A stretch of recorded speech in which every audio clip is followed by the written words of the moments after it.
Alright, what's good YouTube? It's Jojo ASMR here. I'm here with well-renowned Yu-Gi-Oh! Spieler, Pack. What's up, guys? How y'all doing, man? Thanks so much for being on the show, buddy. Yeah. Today, we're going to be doing a meta tier list post-Phantom Nightmare. How are you feeling overall? I don't know if you've tested at all Phantom Nightmare format, but if you have, how do you feel overall about it? Bro, I've been testing a lot, man, and honestly, I would say that I feel like the format is quote unquote bad if everyone plays perfect, but I doubt that ever actually happens in a real game of Yu-Gi-Oh. So honestly, the format's gonna be great, and I think it'll be really, really interesting. Yeah. I think it's really interesting. A lot of people are hyping up these fire decks, and fair enough, because their end boards are really impressive. Yeah. But after at least doing from my own personal testing, it feels like it's a great time to play Rogue in general.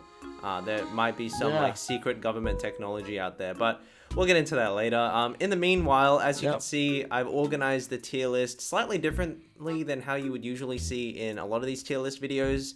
I've tried to make it a little more practical in the sense that a lot of the time when people do tier list videos, they just say like a deck is S tier, A tier, B, C, and D, which personally I don't find extremely effective to categorize this way because it's just sort of arbitrary. So what I've done instead to try and make it a little more practical is try to put some data onto it, and we can theorize of let's say there's a top 32 cut. How many of a particular deck could we see making top cut slots? With that said, why don't we just get right into it? So the first one we have is our favorite deck, the Dogs, Unchained. Bruh. Yeah. It's not, I don't know. I've seen this deck top a regional. I saw a top in a regional. They play I've seen some cool experimentation like the Dark Beckoning Beast package, or they play Tushayama, but... I would say it's between B and C. I really? think he can top though. Maybe C, actually. I was gonna say C as well. I think, I don't know, I think if piloted by a good player, I think it can do well. My issue though is it just sort of feels like you're playing a worse Fire King deck. You can't play as much non-engine. Let's not talk about all the bricks you have to play. Yeah, for sure. So I think that's my pilot, gripe with it too. Yeah, for sure, 100%. I think one can top, but you're gonna have to be crazy good at the game. Yeah. Next we have branded Despia. What do you feel about this deck? I think the deck is really good. I would put it in B tier actually. I agree. Maybe A, depending on representation. Yeah, I think the deck is, aside the whole branded fusion meme, it can still play somewhat through it, and I think the deck is just great cracking into the Fire King boards and stuff like that. And it can play Super Poly, maybe some board breakers. It's strong. The deck is... It's scary. I know Dinkabooey was playing it, and he does really well with it, so it's and other players as well play the deck, so I like branded a lot, but I just don't think it has a lot of representation enough to make it any higher than B tier.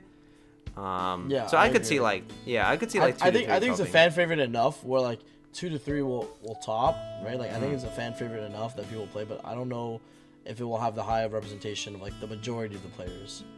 Yeah, but it could definitely catch you off guard if you're not prepared, for sure. Yep. We have the Chimera deck. How do you feel about this one in comparison to branded? Do you think I think it's worse than actual branded. I don't like this because I feel it's too linear, and so I just feel the branded deck is actually just more powerful. True. And I think that if you're willing to sacrifice playing a lot of hand traps as non-engines and then play more board breaker, then the pure branded deck is just better too, because yes, you have room for less non-engine. You don't have as much room than the Chimera version, but your non-engine is typically, as a result, will be much stronger, right? Because you have spots, so you have to prioritize the strongest cards. And I think the Despia engine is just inherently stronger than the Chimera engine. Yeah, once one branded fusion resolves, you just win. But with the Chimera version, I just, like you said, it's quite linear. It's very predictable. You know what the deck's doing. The choke points are quite obvious.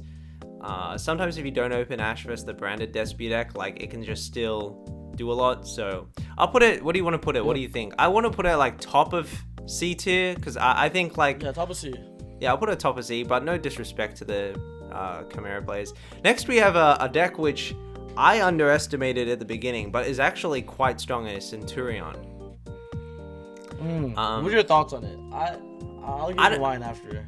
Sure. So I think the deck, simply having the fact that it has Calamity is crazy. I think the deck also has a lot of different options. I know some really good Centurion players, they might go for the Calamity lock game 1, then they'll maybe try to play around like certain board breakers game 3. They might go for the Shooting Quasar line. The deck can play like the Horus engine. It can play Gizmek Orochi, I've seen.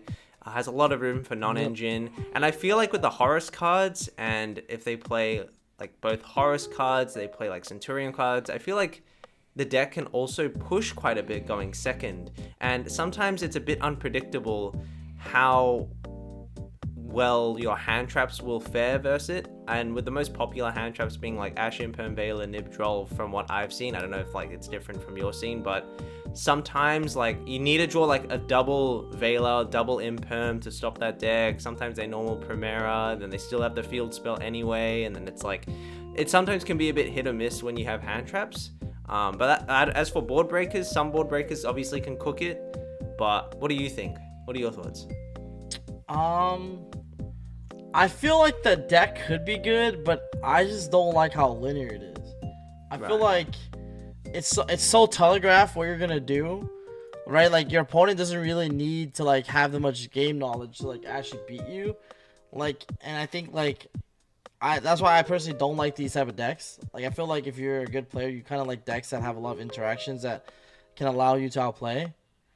I feel like, but maybe if you just win, it doesn't matter. But I don't know. It's weird. Like I think also the deck going second is like very weak, unless you like play a lot of like good non-engine maybe to help you out. Like that's a benefit because it has a lot of non-engine.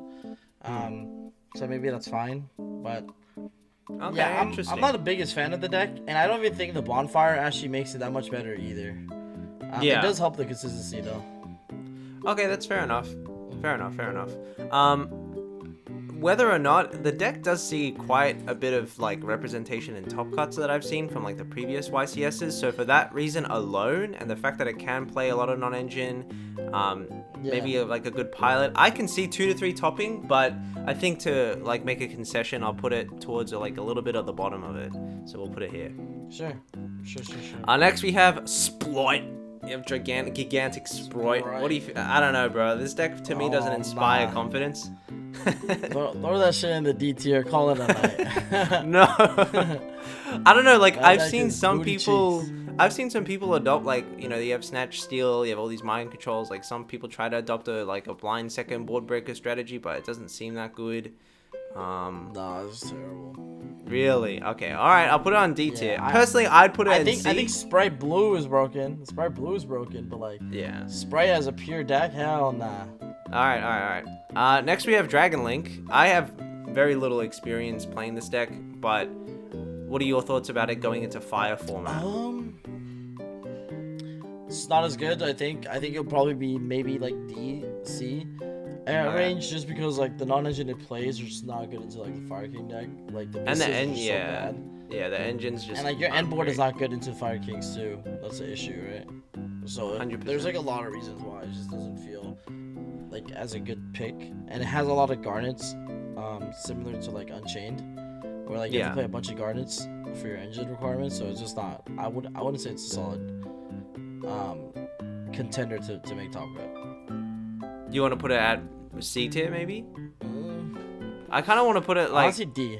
I'll put D, but like look, honestly, the deck is going to be great in another format. There'll always be a dark and light format, in which case like this deck can easily shoot up to here, maybe even higher. But I think in the meantime, just going into the Year of the Fire, I'm just gonna put it at the top of D tier. But you're always gonna have those good Dragon Link players. All right, next we have Sun Avalon post ban list with the limits. How do you feel? I don't know. I'm Australian. I'm not European, so I don't know. I don't have the power. I've actually tested this deck. It's I think if like all the one tricks like pulled together and decides to play this deck, then maybe I think the deck's power level is really strong, but it has the same lose conditions as before. Like I think the deck's actually like basically untouched. Like if you give them like any starting hand, they'll basically combo the same as they did pre-ban list. So I would say the deck is like probably C, B tier if you're in Europe. To be honest. All right. Well, I think for now we'll put it in C tier, but maybe like what's the new archetype that's coming out that everyone's going crazy over? That's good apparently. That's like support. Psychos or something. Yeah, it might. Maybe it'll be much higher after that. But we'll see. All right.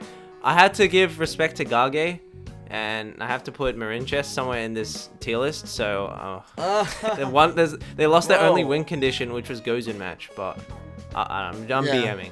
I'm BMing. Deck's bro. I think that deck's booty cheeks. Unfortunately, like water does not beat fire, boys. It just doesn't work. This game ain't.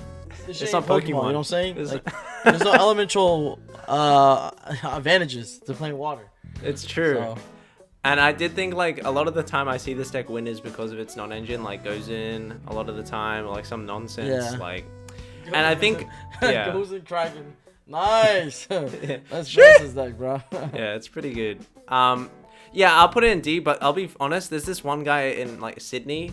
He like wins like half the regionals he plays in, and he has like 1,200 hours just playing Marincess. Like he only plays Marincess. It's a bit crazy. So I don't. That guy could be like playing Sky Striker Perma, and he probably would do that's just as well, right? Just like fair enough. If you like one trick a deck, like typically they always do well. So. We'll put the Orcust deck. This includes like I've seen a lot of stuff with Orcust, with Horus. A lot of people play a lot of stuff with this deck. I see Runick, Orcust. What do you think about it? I think that like the deck is good enough to make top cut, and I think that like it's a fan favorite deck. Like I would put it at B. Like, I genuinely think the deck is good enough. Really? I think it's weird. Like I just think a lot of people are gonna play it. Like I don't think that. As a result, I think more my top because of it. Yeah. But it's between B and C. Like I would say this one is hard. To be honest. Yeah, I agree. I mean, like at the end of the day, it's been like 4 to 5 years of power creep since Orcust came out, and like the deck can draw some awkward hands. I personally am not too impressed by it. Like half the time I feel like it's the Horus cards or it's like the Runick cards, which are really crazy. Like there's just random Orcust cards that are just sort of there in the background. I kind of want to put it in between B and C low key as well. Like I think like maybe 2 could top, but all right, we'll put it in B, but I'm gonna put it at the very bottom of B. I think. Sure. Next, sure. no discussion. Robina! Next question. Whoa, dude. Bro, it's hard to top it, bro. These motherfuckers always be topping with flu, man. I don't understand. Like, the we're sort of, as you can see, we're going into the shifter decks, which I think is, like, if you're going to play a deck to beat the fire decks, I feel like the shifter decks have the best option. And then at that point, it's like, well, which shifter deck do you want to play? And to me, it's like Flunderies. Obviously, you can sack them. They have crazy cards like the Harpy's Trap. They have... they can play like all sorts of nonsense, but at the end of the day, if you don't draw the cards you need, especially with this deck, you just lose. So yeah, I feel that. Yeah, I'll put it at like controllable lose conditions. Yeah, it's just like it's definitely not. It's not as bad as the other decks in the DD tier. Okay. And then we have like apparently people are saying this is like the most played deck on Dueling Book rated, and it's Cash. It is. What's going on here? I've seen some nonsense. I've seen some like people summoning Draco backs. This... I don't get it. Yeah, they're doing like Heat Soul combo, I think. Yeah, they make like they play like Zephyros and stuff like that, and they do some nonsense there with the Raid Raptor Falcon rank 7, which like I don't know, is that good? Like, but it does play Shifter, and Shifter kind of nice. So. I think like these decks are like any shifter deck is inherently just gonna be C tier at a minimum, because like absolutely. If they draw shifter and this other day, it's like the one guy just draws shifter the whole term and he tops, you know. I agree. think Cash is good enough to be in B tier, believe it or not. I agree with you, to be honest. I think like if yeah. the stars align a little bit, I feel like you draw the right non-engine. I agree with you. I can see it like 2 to 3 topping. It's just better really Flunder deck. is. Yeah. It's better Flunder if a lot of people play hand traps. Of course, in the next yeah. upcoming format, then Flunder just becomes crazy, right? And then like Birth is crazy into all these fire decks. Yeah. Like it's really good. The deck can go second. It can play like 18 non-engine. Can play Tactics Thrust. Birth is really crazy into like one-hit bonfires for sure. Yeah, it's super good. Yeah. So I'm gonna give Cash respect. I think I'm gonna put it just to be a little more. I'm gonna put it probably like this. I think. I'll put Brandon like. I think I'll put Cash like this at the moment. Next we have a deck which I'm interested to hear your opinion on, and it's VS. Bro, I think it's B tier, man. I agree. This deck is good. Yeah. I don't know what people are saying. What are people saying when it's this a deck solid sucks? mid-range deck. Yeah. No, I think they just don't play it right. But this deck is actually solid. The girl, Qinglong, I forgot her name. Xiaolong. Qinglong? Xiaolong. Yeah, she actually made the deck so much better. I agree. Like also like the biggest thing that I found in testing was that like sometimes you open like Stake Your Soul Raisin and but not like and that like it wasn't really like good combo. But now if you open Stake Your Soul Raisin, it's like Omega combo. Yeah. So. And then what I like really a lot. nice. I like a lot about this deck is like you can play your turn 1, you can like even if you have Dimension Shifter, you can still like put a dude in the grave and then add it back, have 0 cards in your grave, then you can like Dimension Shifter them on their turn. It's like it's got a lot. The trap card being able to pop and like Raigeki the whole board and Trap card summon. is crazy. Yeah, that card is so good. And like I feel like it's also great because it doesn't lose to a single card. Like the Vanquish Soul deck, it doesn't feel like there are any like silver bullets that you can side in for this deck. Yeah. It's just sort of like Yeah, weird. I agree. I don't know. I think Vanquish is really strong. Like I want to put it at the top of B, and like I feel like this deck is so good into the fire decks. So just like with all the hand traps it can play, the dimension, what's it called again? Shifter. Sorry, I had a brain fart. It can play Shifter. I know some people play like post side 3 Shifter 3 Inscription, and that's just like extra BM. Yep. The Fenris, like I could see it like in a reality there being like almost 5 make a top 32. It's that good, but I don't know if it has great matchups across the other decks. But I really like Vanquish Soul. I think this deck's great. Next we have Senduki. So I don't know, like, bro. I mean, like, I think if it gauges at 3, I actually would consider looking at this shit. But, okay. You know what's funny enough is like this deck actually has a pretty good Fire King matchup. Like, it's does, like with Shark like Cannons. I was testing with Poe, and he's cooking me with like just a Shark Cannon on my chicken, and I'm like, what? And then I don't know. I'm gonna put it at like. I want to put it at the very bottom of C, like the very. I think the bottom. Striker Engine's good. I think the Striker Engine's good. I don't think the Striker. Yeah, I kind of want to put it top of D or bottom of C, but it's yeah. Alright, next we have Tiaraments. So this deck somehow won a German Open. So like I thought this deck was dead, but apparently not. I think the deck can be played to like to facilitate rollback. So like if you play like Tiamat rollback, like maybe I think it could be kind of clean. Okay. So I'll put it between like B or C. I think maybe B. A lot of people just love this deck. They don't want to quit it. And engine for engine, it's like decent to like Fire King. So. Yeah. Okay.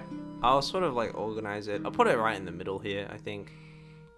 I think like this is like pretty good, or maybe like this. I think. Yeah. All right. Next we have Triff's deck. Mannadiums. Mannadium. How do we feel about this post Phantom Nightmare? I mean, I think the combo is an FTK, so going first. Yeah, the deck is like auto win if it goes first, and like it has great recovery as well into draw. If you play like certain cards, you can still end on like Fenrir, Little Knight, some like 2 non-engine defensive cards. Like it can play a little bit into draw and play for turn 3.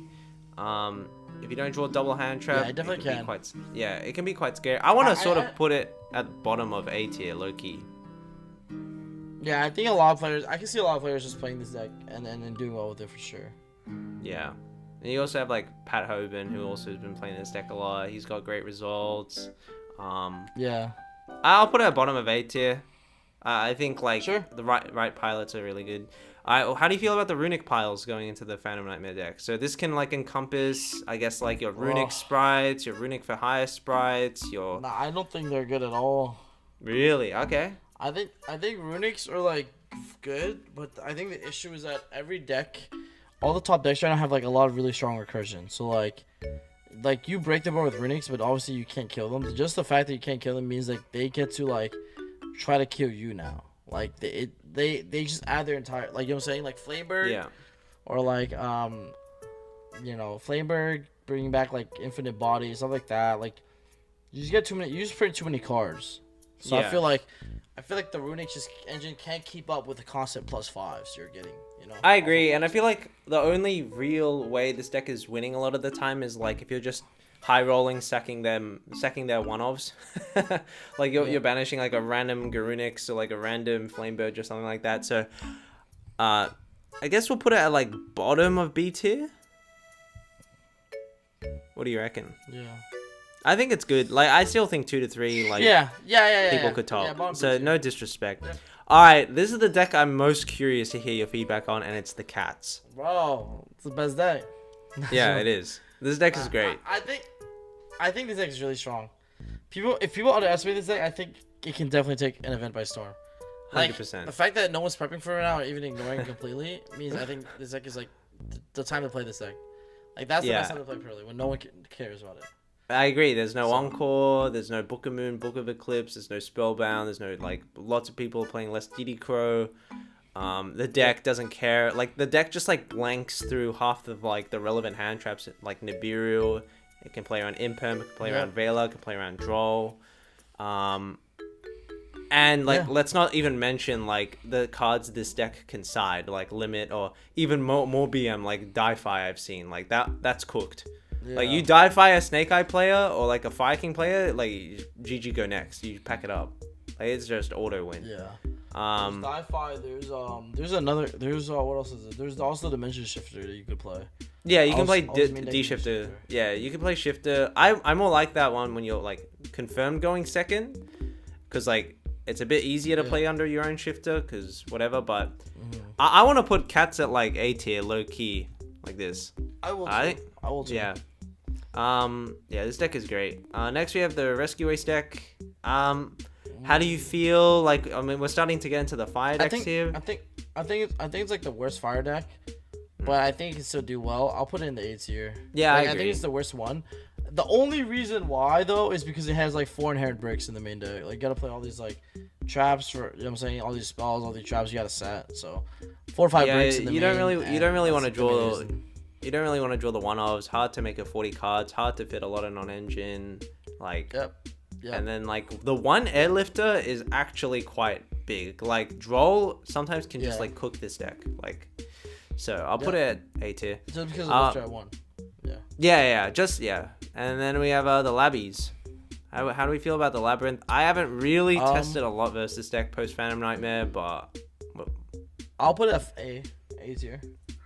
Like, I think the deck is strong, and I think it's like a lot stronger with like the rollback and stuff. But I think it has some inherent weaknesses against the fire decks.